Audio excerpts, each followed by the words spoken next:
वो हम सबके अंदर भी होने चाहिए। लेकिन हम विकारों में जो जिसको हम विकारों को रावण कहते हैं, जिनके वश होके काम, क्रोध, दंभ, उसके प्रभाव में आकर हम अपनी उस आत्मा का जिसका निज स्वरूप है, खुश होना, शांत होना, सकारात्मक होना, उसको हम भूल जाते हैं।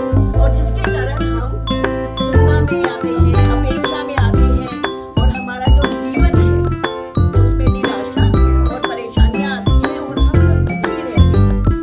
अगर हम अपने आत्मिक स्वरूप को पहचाने, जैसे देखिए हमारा मोबाइल है सबके पास, हम सुबह सुबह उठते हैं सबसे पहले अपने मोबाइल को चार्ज करते हैं, तो हमारा जो स्वाभाविक स्वरूप है परमात्मा से हम एनर्जी लेते हैं। अगर हम उसको अपने साथ कनेक्ट नहीं होंगे, उसके साथ जुड़ेंगे नहीं, तो हमारी आत्मा को एनर्जी कहाँ मिलेगी? हम आज परमात्मा को भूलकर बाकी सब चीजों में लिप्त हैं, जिसके कारण हम सबकी बैटरी जो है वो डिस्चार्ज हो रही है और इसी कारण हम विनाश की ओर अग्रसर हैं। तो अगर हम परमात्मा स्थिति में रहते हैं तो हमें ऊर्जा मिलती है, पॉजिटिविटी मिलती है, हमें शक्ति भरती है, जिसके कारण हम प्रभु स्वाभाविक रूप से प्रसन्नचित्त रहते हैं और हमें जो देखता है वो भी हमें देख के प्रसन्न हो जाता है। तो सेवा भाव से हम यहाँ जन्म लेते हैं, क्योंकि शरीर चाहिए हमें काम करने के लिए। भगवान ने हमें यहाँ पैदा किया है समाज को और बेहतर बनाने के लिए, लेकिन हम अपनी मैं में जुड़ के सब जो है सर्वनाश कर देते हैं। तो जब मैं एक आत्मा, आप भी एक आत्मा हो, मैं भी एक आत्मा हूँ, हम सब आत्माएं हैं, तो उस आत्मा के नाते हम सब भाई भाई हैं। जब हम शरीर लेते हैं फिर हम भाई बहन हो जाते हैं।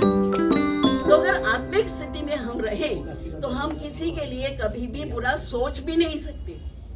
और फिर देखिए विश्व बंधुत्व रहेगा, सब एक दूसरे को प्यार करेंगे, कोई किसी को नुकसान नहीं पहुंचाएगा और हमारा जीवन जो है सुखमय हो जाएगा। उसी को हम स्वर्ग कहते हैं। तो हम ब्रह्म कुमारी में मानते हैं इस समय ईश्वर आए हैं, वो स्वयं हमें ज्ञान देते हैं, ठीक है। और अगर उस हम ज्ञान को धारण करते हैं तो आने वाले दिनों में स्वर्ग की स्थापना होगी। बाबा का ये संदेश हमें सबको देना है। कोई कल को ये ना कहे कि स्वर्ग स्थापन हो रहा था, हमें तो पता ही नहीं चला। आप शायद ब्रह्म कुमारी से हैं, तो मैं आपसे बहुत शॉर्टली एक बात पूछना चाहता हूँ कि आज भी 80% लोग चित्रकारिता पे ध्यान लगाते हैं और 20% लोग ऐसे हैं कि जो निर्गुण पर अपना ध्यान लगाते हैं जी।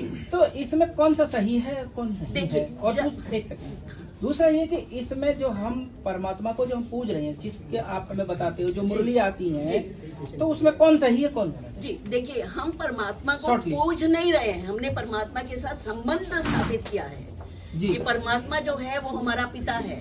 He is a source of all energy, ठीक है। तो वही कैसा है ये चित्रकार, ये शिव के लिए। हमारे देखिए सनातन में भी देखिए, सबसे पहले जब भक्ति होती थी तो शिव की भक्ति होती थी, ठीक है। तो हम अगर परमात्मा की फरमान पे चलते हैं तो हमारे अंदर दिव्य गुण आते हैं और हम देवता बनते हैं। और 25,000 साल तक हम जो है सुख की अनुभूति करते हैं। जब हमारे अंदर विकार आने शुरू हो जाते हैं, ठीक है, फिर हम पूजा करना शुरू करते हैं, फिर हम देवताओं की। अगले एक पुस्तक है बेधड़क, उदाहरण है ये।